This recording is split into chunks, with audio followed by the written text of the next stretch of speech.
What do we think? Do calories matter? Okay, and is strength training a valid form of fat loss, sir? Do you agree with that statement? Interesting. A lot of words. I agree. Okay, welcome to today's episode on Reddit questions and answer the latest. There's some expertise, hopefully some context, and you'll learn a thing or two and start applying it in your journey. We're now 10 episodes in. Anything else, just like training, consistency is the most important thing. It's not... And butt rubs apparently are a thing. Right, first question, let's get right into this. Ladies with a cycle, don't forget how it affects your weigh-ins. Yes. That's it. Yes. I just actually got off a call yesterday. We were discussing her cycle and how much it will affect things. And sometimes, honestly, the scale can be the same, but other times it will be off by a couple kilos, that much. We've got some context here, so let's get into this question. Marisi paused sicko, which is calories in, calories out. It's an American statement, isn't it? An American way to say it, sicko. Or is it sicko, kicko? How do you say it? Because I don't say that word ever. But anyways, so I recently paused calories in versus calories out for a trip because I often undereat when I travel and it was a bit stressful. Then when I got home, it was at the very end of my cycle. I knew I couldn't trust the scale, so I did one last weigh-in with a grain of salt and paused my normal weigh-ins for another week. Smart move. That last weigh-in was in the range of what I left home with before the trip. This morning, I was curious, and I am, in fact, a few pounds heavier than expected. I know I didn't overeat on this trip, and that because of my cycle just started, this is normal.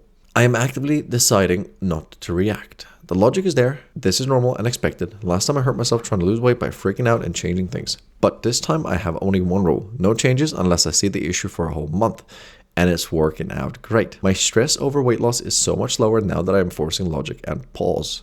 Can we do a moment? Can we take a moment to do a round of applause for this woman here? This is really, really good. This is really smart. It's exactly what you should be doing.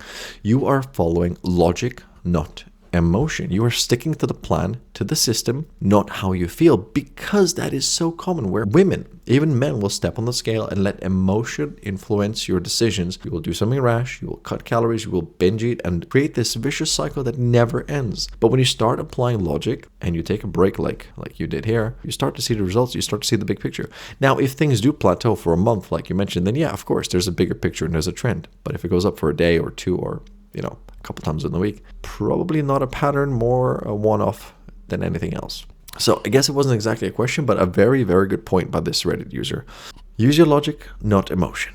All right, unpopular opinion. I like these. Let's see how saucy it gets. Most people don't need the perfect program. They just need to stop half-assing the basics. Let's get into the context, shall we? I've been training consistently for a few years now, and the more progress I make, the more I realize how much time I wasted overcomplicating everything. Okay, you got me hooked. Program hopping, obsessing over optimal rep ranges, watching 20 videos about perfect squat form. Meanwhile, I wasn't even pushing close to failure, skipping workouts, and eating like trash half of the week. So far, so good. Now my routine is stupid simple. Progressive overload on compounds, actually training hard, like 1 to 2 reps in reserve, not 6, eating enough protein, sleeping like an adult. That's it. And surprise, I'm making better gains than ever. Meanwhile, I see beginners and even intermediates arguing about minor details that barely matter if your intensity and consistency recovery suck. I'm convinced 90% of people would get better results if they picked a program, stuck to it for 6 months plus, and train harder than they think they are, instead of constantly searching for something best. Well, today's topics and questions are just on point. They're on fire. So far, the first two are just statements and really, really good points that are things that I agree and teach all the time. Yes, more people need to do less. Boring, but basic. It works. There's a reason why you repeat the same movement patterns, the same machines in the same time. You see the same people at the same time of day making the best gains. Because routine and consistency delivers. You don't need optimal. You don't need better. You need consistency and time. Honestly, I don't know if there's anything more I want to add to this because I think it kind of hits the nail on the head. It says what is important. It really works. What's really annoying is I just realized that this post was made by an app to clearly be a bait advertisement, but it worked. It got me hooked. Great point. Great value. I'm moving on. Okay, last one for today. Lost motivation because everyone had something to say. Okay, I'm here for this.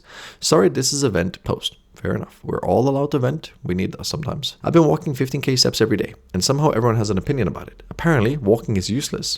I won't lose weight. I should be jogging instead. I should be doing home workouts. I even get told this while I'm literally on my walk. I actually liked what I was doing. It felt simple and sustainable, but all the comments just got in my head, made me feel like I wasn't enough. Now I haven't done anything for 2 weeks. I'm thinking I was consistent until these people ruined it. Or maybe I'm actually lazy. All the noise made me hate the whole thing. Feel like I'm never ever going to lose it and I'm going to be fat for the rest of my life. Has anyone else had this happen where other people's opinions just completely killed your momentum? I've got some opinions. I've got some things to weigh in on this, and I think it's important. The first two questions were more like statements, and I want to kind of like do a statement on this, I guess, in the sense that like I think everyone should cut out more noise from their lives. I think we consume and drown ourselves in so much noise because we are so afraid to stop and think for ourselves and what is good for you. Doing you, prioritizing yourself, being a bit selfish is a bit lonely. You do have to cut out people, cut out the noise, reduce interactions, because that's what actually works for you. The thing is, if the ship is sinking and everyone is trying to patch the hole while